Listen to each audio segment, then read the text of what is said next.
as we head into Week 7, the remainder of it. Jeremy Fowler is with us. Let's begin with Jonathan Taylor, Jeremy. Laura, Jonathan Taylor is off the injury report. He is good to go to play Sunday against the Titans. I'm told from a source that Taylor is very strict about following his body. Last 2 weeks, didn't feel close to 100%. Figured why put myself out there, but now much closer to 100%, which means he is ready for contact in a divisional rival game. Matt Ryan doesn't have to throw 58 times this week like he did last week against Jacksonville. He's got his top running back back. Let's go to Russell Wilson. I just spoke to a source who said that Wilson split reps evenly with backup Brett Ripien today, did more and more throughout the week on that hamstring issue, but he is a game-time decision, listed as questionable. The team's going to see how he feels tomorrow, so not a slam dunk he plays, but Russell does badly want to play, help Denver get out of this rut. Never missed a game until last year, so this is a guy who plans to be out there in full. Let's go to Pittsburgh. Got Kenny Pickett. He has cleared concussion protocol. This is a bit surprising because he practiced in full all week, almost as if nothing happened. But the league average on return from concussion protocol has been 9 days this year. A lot of Steelers have missed games with concussion protocol, so perhaps he had little to no symptoms and is good to go. That's good news for Pittsburgh. They will tell Pickett to do what he's been doing, which is sling it downfield. Don't be afraid to stretch it. Now let's go to the last one. Tua, similar situation with the concussion protocol, but he's missed a few weeks. We all saw the hit, but I'm told he's had no setbacks really throughout the entire process. He went through full practice.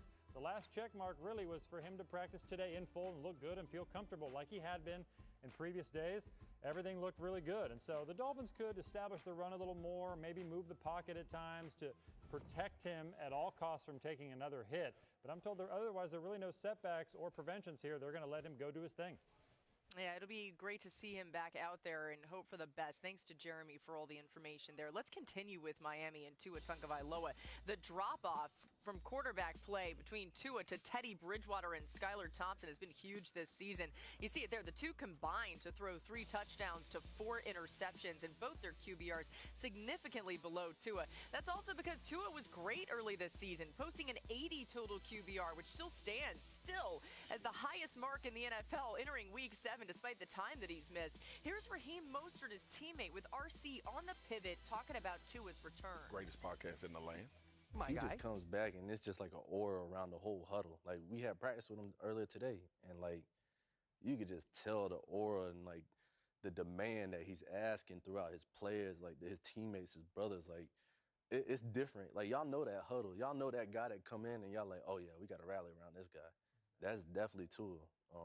And I'm excited, man. You know, we got a good game coming up this week. So it's going to be a great opportunity for not only him, but for the whole team to bounce back and get back to what we know, what we've been able to do.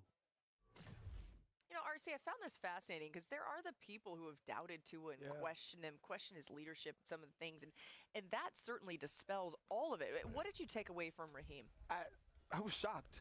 And, you know, I know you guys had opportunity to cover him and work with him, but I never had that opportunity. Yeah. You kind of only could see from the outside or listen to some of the things you heard from people who necessarily weren't in the locker room.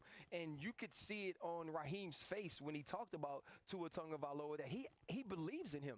And I think back to the fourth quarter against Baltimore. I think back to the Buffalo game, fighting through that injury, which obviously we know now we wish he wouldn't have. Yeah. But we saw how that drew the team closer to him, how they now know that that's their guy. And after playing with Skylar, after playing with Teddy Bridgewater, and to have Tua Tagovailoa back in that huddle, the one thing that struck me, he said, you can tell what he demands from the rest of the people in that huddle. You don't get to demand anything from grown men unless you earn it. And Tua Tagovailoa has earned it in that locker room in Miami. I think you make a great point, RC, and I would love to lament on his impact from a psychological standpoint.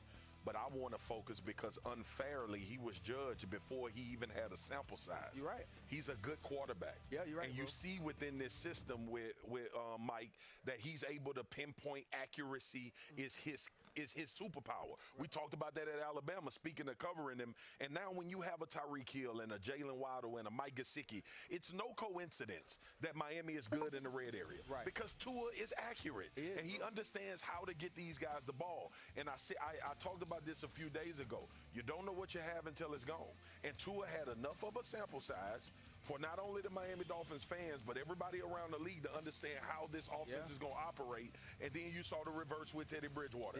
I'm not trying to throw shade to Teddy Bridgewater. You cannot operate this offense without an accurate quarterback that can get the ball. It's supposed to look different. How much of the Tua stuff, though, is the other guys that were drafted with him, Joe Burrow and Justin Absolutely. Herbert? It is. Yeah, the pressure. Right. I mean, you speak to that for sure. You pick Tua at 5 and Justin Herbert right after him, and you know that the Dolphins pass on Justin Herbert. That's going to follow him. But I do think it's worth pointing out that Tua's not some huge rah-rah leader. You don't see that out of him, but yet he is a leader that I think is respected. Yes. And we're finally seeing a coaching staff that builds him up to be that as well, which I think is key. All right, the Steelers, can they stay consistent? You think we heard the news that Kenny Pickett cleared concussion protocol, should be good to go.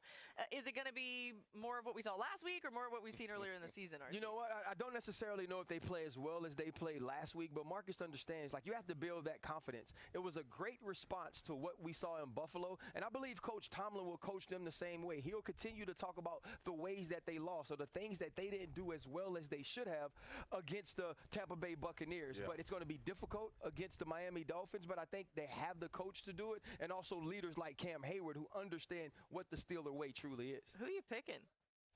The Steelers. You ain't got to tell me, Sal. I got my paper in front of me, and I picked that one from the heart.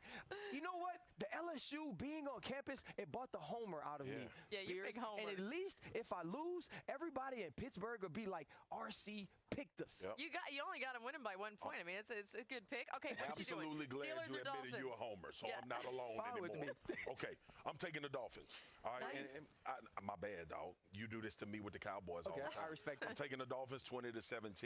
I think Tua coming back not only is going to make this team better offensively, but it's going to change the psychology. Like, this team realized he's our leader. That's our guy. So you heard Mostert talk about him glowingly. Tyreek Hill might have not been lying. Tyreek Hill might have saw something in Tua in practice that everybody else saw outside of the Mahomes thing. I got the Dolphins. Okay, I'm taking the Dolphins too, and ESPN's Football Power Index agrees with us. The Dolphins are favored by a touchdown in this game.